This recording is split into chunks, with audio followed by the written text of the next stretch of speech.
तो हम लोग डिस्कस कर रहे थे इंटीग्रेशन, ठीक है, और 7.2 खत्म हो गई थी, तो आज से स्टार्ट करते हैं 7.3। चलिए देखें 7.3 हमने एक दो तीन क्वेश्चन ले रखे, वेरी इंपॉर्टेंट है। 7.3 है, इसका पहला लेक्चर है, तो बहुत ध्यान से देखिएगा। पहला क्वेश्चन ये करना है, इसको हम लोग लेट कर लेते हैं। क्या कर लेते हैं? लेट कर लेते हैं। आई बराबर, सबसे पहले तो लेट ही करते हैं ना, आई बराबर, कोई भी आई फॉर इंटीग्रेशन होता है ना, इसलिए आई मानते हैं। तो साइन स्क्वायर 2x + 5 का dx रिस्पेक्ट में करना है। अब देखिए इसको कैसे करते हैं। इसको करने के लिए सबसे पहले आपको क्या करना पड़ेगा, कभी भी इंटीग्रेशन एक चीज जान दीजिए, जब तक स्क्वायर रहेगा, क्यूब रहेगा, 4 रहेगा, आप उसका इंटीग्रेशन नहीं कर पाओगे, ठीक है। एक दो जगह कर पाओगे, लेकिन मैं ज्यादातर मोस्टली होता है जब तक पावर में होती है, तो जब तक पावर को सिंगल पावर में नहीं कन्वर्ट करोगे तब तक इंटीग्रेशन नहीं होगी। अब जैसे यहाँ पावर है, उसको सिंगल पावर में कन्वर्ट करना है, तो जब सिंगल पावर में हो जाएगी तब आप इसको कर ले जाएंगे। तो अब सिंगल पावर में हम लोग इसको करें कैसे, ये समझिए।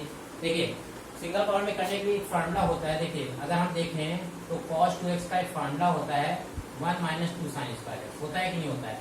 तो ये वही sin स्क्वायर x का एक फार्मूला है। तो इसको देखिए, इससे वैल्यू निकाल लेते हैं। तो देखिए इसको इधर ले, 2 sin स्क्वायर x, ये हो गया 1, ये cos 2x इधर लेते जाइए, इधर आ गया। अच्छा, तो sin स्क्वायर x की वैल्यू क्या हो जाएगी, 1 - cos 2x/2। तो देखिए अब ये स्क्वायर वाली चीज सिंगल पावर में हो गई कि नहीं, cos के ऊपर क्या पावर है, कोई नहीं, यानी 1 पावर है। तो हमको ये x का काम करे या थीटा समझ लीजिए, तो इसको हम इस फॉर्म में ले सकते हैं। तो देखिए हम क्या लिखते हैं, आई बराबर, इसको sin स्क्वायर x मान लीजिए, तो ये लिख सकते हैं 1 - cos 2 और x की जगह ये है 2x, ठीक है, और अपॉन, बात समझ में आई। ये हम sin स्क्वायर x को क्या ले सकते हैं, 1 - cos 2x, 1 - cos 2 और x से जा कितना है 2x + 5 और 2, ये लिख दिया। ये बात समझ में आ गई होगी।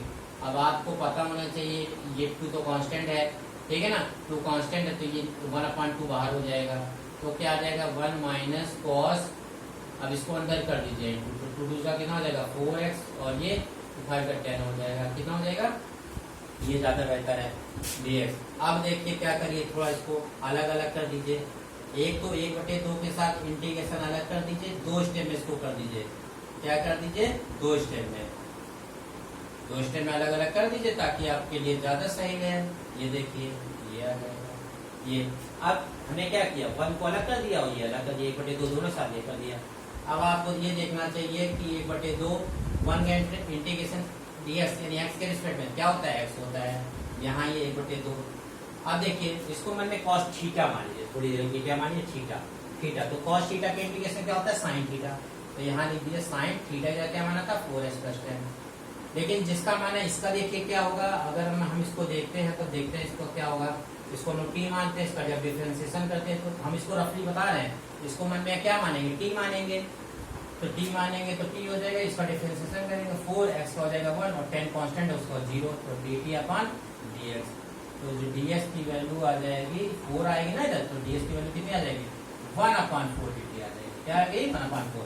इसको आप चाहे अलग भी कर सकते हैं, इसको t मान के, क्या t मान के, तो यहाँ से हमको 1/4 मिलेगा। अच्छा देखिए इसको मन में t मान लीजिए, क्या मान लीजिए, t मान ले। अगर हम इसको मन में t मान ले तो cos t का क्या होता है, sin और t, तो sin t हो गया। और जो मानेंगे तो ds को dt में चेंज करने पड़ेगा, तो 1/4 एक्स्ट्रा आएगा, वो ये 1/4 ये लिख लीजिए।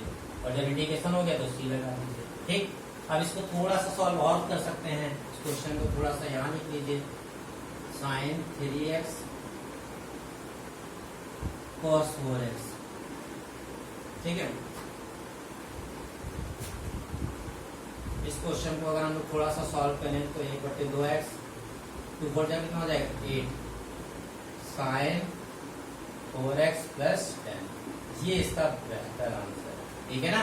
इस तरीके से करेंगे, इसका प्रॉपर यूज आप करना चेक कर सकते हैं। अच्छा अब इसमें आ जाते हैं, लेट कर लीजिए, i बराबर sin 3x cos 4x, ठीक है।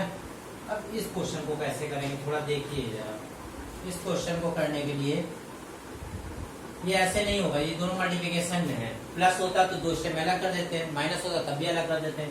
तो इसको कैसे करेंगे, इसमें आप क्या करिए, 1/2 डिवाइड कर दिए, 2 से इंटू कर दीजिए, ये जो हम ये कर रहे हैं, ठीक है। इससे फायदा क्या हुआ, ये 2 sin x cos b का फार्मूला बन गया। क्या बन गया, देखिए 1/2 से डिवाइड इंटू और सॉरी ये इंटू 2 से और 2 से डिवाइड कर दिया, बैलेंस है। अब ये 2 sin a cos b का फार्मूला बन गया। अब हम आपको बताना चाहते हैं कि 2 sin a cos b का जो फार्मूला होता है वो होता है sin a प्लस b, और एक ब्रैकेट में sin a प्लस b, एक ब्रैकेट में sin a माइनस b। ये a का काम करेगा, ये b का काम करेगा, इसी से इसको स्पेंड भी करेंगे। तो 1/2 sin a प्लस b यानी 3x plus 4x plus sin a minus b यानी 3x माइनस 4x। अब पूरे का क्या लग जाएगा, dx। थोड़ा और सॉल्व कर लेते हैं। i बराबर 1/2, ये कितना हो जाएगा sin 7x, कितना हो जाएगा, और ये कितना आएगा, ये आएगा sin माइनस x, यही तो आएगा dx। अब जब हम इसको अलग अलग कर लेते हैं, एक तो 1/2 sin 7x के साथ इंटीग्रेशन अलग करिए, ठीक। अच्छा आपको ये पता होना चाहिए sin माइनस थीटा, एक स्टेप और कर लीजिए तो और ज्यादा समझ में आ जाएगा। 1/2 sin 7x हो गया। sin माइनस थीटा क्या होता है, minus sine theta, minus sine theta. sin minus theta क्या होता है, माइनस साइन थीटा, ये हो गया। अच्छा आप देखिए अब इसको अलग अलग कर लीजिए। ये 1/2 sin 7x dx, और ये 1/2 sin x, कुछ नहीं कहे, ये 1/2 इसके साथ कर लीजिए, ये 1/2 इसके साथ कर लीजिए, ठीक। चल अलग अलग कर दिया। अब देखिए इसको कैसे करेंगे, पहले इसका इंटीग्रेशन देखिए 1/2, ठीक है। साइन इसको मन में t मान लीजिए, 7x को t मान लीजिए, क्या मान लीजिए 7x को t। तो 7 अगर sin t हो जाएगा तो sin t का क्या होता है, माइनस cos t, क्या होता है, माइनस cos t, ये इंटीग्रेशन होता है। और जो 7x है, 7x से क्या मिलेगा, 1/7, क्या मिलेगा 1/7, तो याद रखिएगा 1/7, ध्यान रखिएगा। फिर से देखिए इसको मन में t मानिए तो sin t का क्या होता है, sin t का क्या होता है, माइनस cos t, तो माइनस cos t हो गया, और जो 7x माना इससे 1/7 मिल जाएगा, ये हो गया। अच्छा यहाँ देखिए माइनस 1/2 sin x का, आप तो जानते हैं क्या होता है, इसमें तो कुछ मानने की जरूरत है, तो सीधा हो जाएगा माइनस cos x, क्या हो जाएगा, sin x का क्या होता है, माइनस cos x, और प्लस c, प्लस का c हो जाएगा। अब थोड़ा इसको सही से लिख लीजिए, देखिए ये माइनस माइनस प्लस हो जाएगा, प्लस वाला पहले लिख लीजिए, तो 1/2 cos x, 1/2 cos, ठीक है, माइनस माइनस प्लस, तो 1/2 cos x ये हो गया। फिर ये माइनस का 1/14, क्या 1/14 cos 7x, cos 7x plus, कुछ नहीं किया हमने, ये माइनस माइनस प्लस हो गया, 1/2 cos x हो गया, और ये माइनस का 7 to the 14, 1/14 cos 7x, और लास्ट में से पॉजिटिव वाला पहले लिख के, ये पॉजिटिव हो जाएगा, पॉजिटिव पहले नेगेटिव ये हो गया, ठीक। तो इसको रब कर देते हैं, कोई भी फार्मूला है साइड में देकर के चेक कर लीजिए। अब हम एक लास्ट क्वेश्चन की तरफ देखते हैं, वो भी बहुत इंपॉर्टेंट है। वो क्वेश्चन क्या है, क्वेश्चन उसमें कुछ नहीं है, क्वेश्चन में कहा गया है कि sin क्यूब x और cos क्यूब x के रिस्पेक्ट में इसको करना है, ठीक है। देखिए इसको कैसे करते हैं। सबसे पहले तो आप लेट कर लीजिए इस क्वेश्चन को, लेट करिए कि i बराबर sin क्यूब x cos, ये हो गया। अब i बराबर, अब इसको कुछ करना है, वो क्या करना है वो थोड़ा ध्यान दीजिएगा। 1/8 से इंटू करिए और 8 दिए। अभी ये हम बताएंगे क्यों, ऐसा क्यों हमने किया। हमने कुछ नहीं किया, 8 से इंटू किया, 8 से डिवाइड किया, ठीक। और किया क्यों ये भी जान लीजिए, क्योंकि 8 से अभी बताएंगे क्यों किया। इसको आप ऐसे भी तो लिख सकते हैं 2 sin x cos x का होल क्यूब, ऐसे नहीं लिख सकते क्या, कभी तो वही आएगा। इसलिए हमने किया था 8 से, क्योंकि अब ये 2 sin x cos x हम जानते हैं, ये sin 2x का फार्मूला क्या होता है, क्या होता है, sin 2x का फार्मूला होता है। किसका फार्मूला होता है, sin 2x का, और ये क्यूब है तो क्यूब है। अगर हम यहाँ 8 से यहाँ देखिए, अगर ये क्यूब ना होता तो हम 2 से करते, क्या करते अगर ये क्यूब ना होता और साइन एक्स कॉस एक्स होता सिर्फ 2 से करते, 2 से इंटू 2 से डिवाइड। ये क्यूब था इसीलिए हमने 1/8 से डिवाइड किया और 8 से इंटू किया। अच्छा अगर यहाँ स्क्वायर होता तो क्या करते, तब 4 से इंटू 4 से डिवाइड करते। ठीक है, यहाँ क्यूब है तो 8 से किया, अगर 4 हो, अगर यहाँ पर आपका देखिए अगर क्यूब था तो 8 से इंटू 8 से डिवाइड करेंगे, अगर यहाँ स्क्वायर होगा तो 4 से इंटू करिएगा, 4 से डिवाइड करिएगा। तो ये 2 sin x cos x क्या होता है, sin 2x हो गया। अच्छा यहाँ क्यूब है, क्यूब लगा दिया। अच्छा ट्रिग्नोमेट्री में आपको पता होना चाहिए जो क्यूब लिखा जाता है वो कैसे लिखा जाता है, वो ऐसे लिखा जाता है sin क्यूब 2x ये हो गया। ठीक है, क्यूब कैसे लिखा जाएगा, यहाँ लग जाएगा। ठीक, तो i बराबर कितना हो जाएगा 1/8। ठीक है, अच्छा अब इसका कैसे करेंगे, अब ये सवाल है। अब देखिए जरा इसको यहाँ समझने की कोशिश करिए। यहाँ पर आपने पढ़ा होगा sin 3x का फार्मूला, वो होता है 3 sin x minus 4 sin cube x। हमने आपको कहा था जब तक पावर है और उसको सिंगल पावर में नहीं करेंगे तब तक नहीं हो सकता है, वही काम यहाँ भी करना पड़ेगा। ये फार्मूला होता है आपका sin 3x और sin 3x का फार्मूला ये पूरा होता है 3 sin x minus 4 sin cube x। अब यहाँ से इसकी वैल्यू निकालिए, 4 sin क्यूब x को इधर लेते आइए। ठीक है, 4 sin क्यूब x को इधर लेके आए तो 3 sin x को उधर लिखाइए, इसको उधर लेते जाइए, sin 3x ये हो जाएगा। अतः तो sin क्यूब x की वैल्यू जो हो जाएगी 3 sin x minus sin 3x। ठीक, ये कितनी हो जाएगी 1/4, कितनी हो जाएगी, अगर हम इसकी वैल्यू निकालें 1/4 और ये 4 यहाँ जाएगा तो 3 sin x minus sin 3x। तो इस तरीके से देखिए हमने sin क्यूब x की वैल्यू निकाली। अच्छा यहाँ तो x आपका 2 है, तो अगर हम इसको लिखें तो कैसे लिखेंगे, 1/8 sin क्यूब x का फार्मूला क्या होता है 1/4। पहली बार देखिए 1/4 लिखा, 3 sin x, जहाँ x होता है x का कितना है 2x हो गया। ठीक है, माइनस sin ये 3 और x की जगह 2x। ठीक है, फिर से देखिए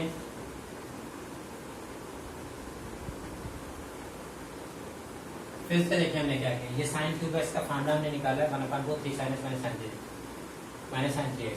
sin क्यूब x का फार्मूला क्या था 1/4 bracket 3 sin x minus sin 3x। तो वही हमने किया 1/4 ये किया, 3 sin x की जगह 2x माइनस sin 3 और x की जगह कितना 2x, यहाँ x का काम 2x है। अब जरा देखिए जरा i की वैल्यू, तो ये 1/4 तो बाहर निकाल दीजिए तो 1/32 हो जाएगा। तो कितना हो जाएगा 3 sin 2x और sin 6x होगा। अब इसको अलग अलग कर दीजिए दो स्टेप में, एक तो हो जाएगा 3/32, कितना हो जाएगा 3/32 भाई, ये 3/32 sin 2x। एक तो आपका ये बन जाएगा, कितना बन जाएगा 3/32 sin 2x dx ये हो जाएगा, और एक हो जाएगा 1/32 sin 6x dx। ठीक, कुछ नहीं किया, ये अलग अलग 3/32 sin 2x हो गया और यहाँ पर 1/32 sin 6x dx अलग अलग कर दिया। अब हम इसको कर लेते हैं सॉल्व। तो i बराबर 3/32। अच्छा यहाँ पर देखिए sin x का इंडिकेशन क्या होता है माइनस cos x। देखिए इसको t मान लीजिए, 2x को t मान लीजिए। sin t का क्या होता है माइनस cos t, तो माइनस cos और t की जगह ये हो जाएगा, और 2x से क्या मिलेगा 1/2 ये देखिए हो गया। ठीक, इसी हिसाब से यहाँ पर आ जाइए, देखिए इसको sin t में, sin t का क्या होता है cos t। ठीक, और 2x से क्या मिलेगा 1/2। अच्छा तो यहाँ पर आ जाते हैं, इसको भी t मानिए, अगर इसको आप t मानते हैं तो ये हो जाएगा sin t क्या होता है cos, sin t का क्या होता है माइनस cos t, और 6x से क्या मिलेगा 1/6 और ये हो गया 6। ठीक, अब एक लास्ट स्टेप अगर हम लोग निकालें i बराबर यहाँ पर निकालें फाइनली, तो देखिए माइनस माइनस प्लस हो जाएगा, तो ये 6 से करेंगे तो 1/6 दूनी 12, 6 2 जा कितना हो जाएगा 6 2 जा 12 और 6 3 जा 18 19 192 आ जाएगा, cos 6x आ जाएगा। ठीक है, माइनस माइनस पॉजिटिव, पहले इसको माइनस माइनस पॉजिटिव कर लिया, 1/6 2 जा 12 और 6 6 जा 18 192 cos 6x आ जाएगा। फिर यहाँ पर आ जाइए ये माइनस का, ठीक ये माइनस का 3/64 आ जाएगा, 2 टू द 4 और 3 टू द 6 और cos 2x प्लस c, ये रहा आपका ठीक। कुछ नहीं किया, ये देखिए माइनस माइनस प्लस तो 1/, ये 9 6 से 32 को 992 आएगा, cos 6 ये पॉजिटिव पहला क्योंकि पॉजिटिव हो गया, पहले क्या ये नेगेटिव है, 3 या 3 और 32 से 64 और cos 2x को प्लस। तो इस तरीके से ये आपका आंसर है ठीक। तो ये 7.3 के हमने 3 क्वेश्चन डिस्कस किए हैं और इस तरीके से आपको कम से कम 6-7 क्वेश्चन जरूर लगेगा ठीक। मिलते हैं नेक्स्ट क्लास में।